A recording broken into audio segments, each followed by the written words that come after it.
Le directeur général de MSC Croisières en France et au Benelux est mon invité ce matin dans Les Échos. Bonjour Patrick Pourbet. Bonjour Monsieur Armand. Dès avril 2018, MSC Croisières va renforcer son offre au départ du Havre avec 22 croisières, 22 départs prévus, que ce soit pour les fjords norvégiens ou la côte atlantique. C'est un triplement de votre activité. C'est quoi la recette pour remplir autant de bateaux? Alors, il faut remettre tout ça à l'échelle. C'est vrai que c'est un petit nombre de passagers encore, mais c'est un début et qui est intéressant à marquer puisque, vous le savez, le développement des croisières en Méditerranée pour les marchés français s'est fait vraiment avec l'explosion des départs au départ de Marseille, des croisières au départ de Marseille. Et nous pensons en effet que ce même phénomène peut arriver avec des croisières au départ du Havre.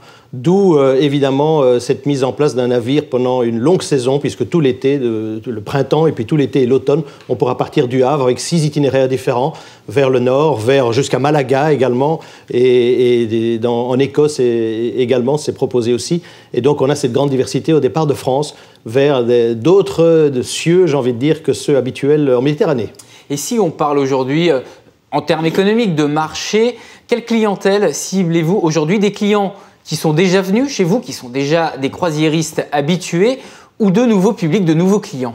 Alors les croisiéristes, par définition, je dirais, sont un peu habitués. Pourquoi? Parce que quand on a fait sa première croisière, dans plus de 95% des cas, on refait une croisière chez MSC dans les 3 ans qui suivent. Donc c'est un taux de ce qu'on appelle de repeaters, de répétition, qui est énorme.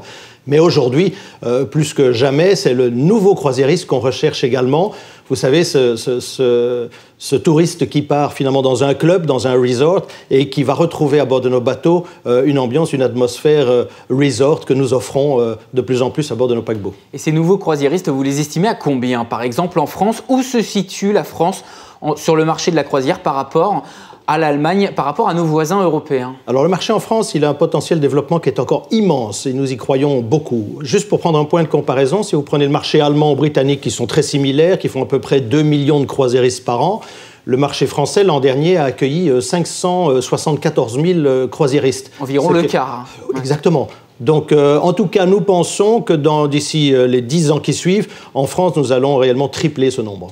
Donc, vous voulez tripler ce nombre en France, sachant qu'en Europe, vous êtes numéro 1 en nombre de passagers transportés chez MSC Croisières et qu'en France, vous êtes numéro 2. Le Havre, ça va vous permettre justement d'accélérer vis-à-vis de votre concurrence? Le Havre, c'est un des atouts que nous offrons pour l'année prochaine, mais pas uniquement. Ce qui passe aussi également chez MSC Croisières, c'est que nous sommes dans une phase d'expansion incroyable. Depuis 2007, c'était une année charnière. Jusqu'en 2013, nous avions 12 navires.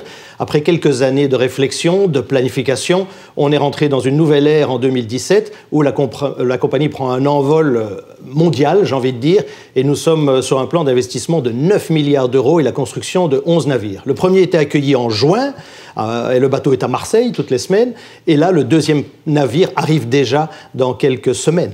Et un navire est notamment prévu pour le marché américain dans quelques mois, enfin très prochainement. Aujourd'hui, quelles sont vos ambitions pour MSC Croisières sur le marché américain aujourd'hui? Alors, fort d'être le numéro 1 en Europe, maintenant, on va faire un peu ce que les Américains ont fait il y a quelques décennies. C'est-à-dire que le marché de la croisière s'est révolutionné aux États-Unis et ce modèle américain nouveau de la croisière s'est exporté partout dans le monde et en Europe également. Nous avons appelé la démarche inverse. On arrive, évidemment, nous sommes le dernier acteur arrivé sur le marché de la croisière. On est une jeune compagnie, encore 4e mondiale déjà, premier en Europe, mais quand même une jeune compagnie. Nous grandissons extrêmement vite, 800% de croissance en 10 ans, imaginez un peu du peu. Et puis là maintenant, la phase d'expansion suivante, c'est d'exporter ce modèle revisité de la croisière moderne, mais à l'européenne, vers le monde entier. Une croisière donc à l'européenne vers le monde entier. Aujourd'hui, MSC Croisières, en chiffres, c'est quoi? Voilà, vous en avez déjà donné quelques-uns. Pour ceux qui, après tout, ne connaissent peut-être pas assez, ou en tout cas pas beaucoup, aujourd'hui, ce serait quoi en termes d'activité? Alors aujourd'hui, si on fait quelques chiffres, je ne veux pas vous noyer de chiffres, mais aujourd'hui, MSC Croisières, en 2017, ça va faire 1 700 000 croisiéristes sur une année. Et avec les nouvelles capacités que nous attendons d'ici 2026, nous allons tripler ce chiffre. Quasiment tripler ce chiffre. Donc une offre qui est en pleine croissance d'ici 2026, donc dans une perspective de 9 ans maintenant. Et donc l'ambition en effet de tripler, alors pas partout sur tous les marchés. En France, je le dis, je l'affirme, oui, nous voulons tripler. Ensuite, il y aura également des phases de développement sur d'autres marchés comme les États-Unis, vous l'avez cité, mais d'autres marchés également. Allez Patrick Pourbet, juste pour terminer cette interview, vous parliez de 11 bateaux, de 11 navires actuellement en commande. en commande auprès notamment de Fincantieri et de STX France. Après moult rebondissements, Fincantieri a pris donc le contrôle de STX France, des chantiers navals de Saint-Nazaire. Est-ce qu'aujourd'hui, ça vous inquiète? Est-ce qu'aujourd'hui, ça vous impacte? Non, nous sommes ravis finalement que la situation soit revenue à la normale, qu'il y ait eu un très bon accord qui a été orchestré et par les Italiens et par la France, qui convient à tout le monde et qui ramène de la sérénité, j'ai envie de dire, sur ce marché de la construction de navires. Nous construisons la plupart de nos navires à Saint-Nazaire, en France. Nous en avons 3 en construction en Italie également. Donc on est dans une phase maintenant où on se remet, je dirais, au travail de plus belle vers tous ces nouveaux navires qui arrivent pour MSC Croisières. Vous ne craignez pas un quelconque renforcement de position sur le marché d'un constructeur qui pourrait peut-être, je ne sais pas, à terme augmenter les prix éventuellement? Cela a été le fruit de nombreuses discussions entre l'État français, l'État italien et les chantiers, bien évidemment. Parce que je rappelle que MSC a voulu, à un moment, prendre une part justement dans STX. C'est-à-dire que dans cette problématique, à un moment, on a offert cette possibilité de jouer dans ce jeu pour apporter cet équilibre recherché. Un autre équilibre est arrivé qui nous convient et donc on est parti de plus belle.